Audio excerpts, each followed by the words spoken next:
Ciao a tutti e benvenuti! In questo video vi mostrerò come personalizzare i gesti per le vostre PowerBuds Pro.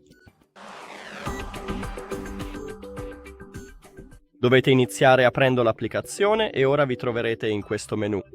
Quindi andate su Dispositivi e cliccate sulle impostazioni dei gesti. E lavoriamoci insieme. Per il doppio tocco sull'auricolare sinistro voglio riprodurre la traccia precedente, ma potete scegliere qualcos'altro. E per l'auricolare destro, con il doppio tocco, voglio riprodurre la traccia successiva. Ora il triplo tocco. Per quello sinistro voglio attivare l'assistente vocale. E per quello destro voglio mettere in riproduzione o in pausa la canzone. Quindi è tutto. Grazie per aver guardato questo video.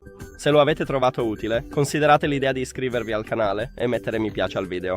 Per noi è davvero importante. A presto!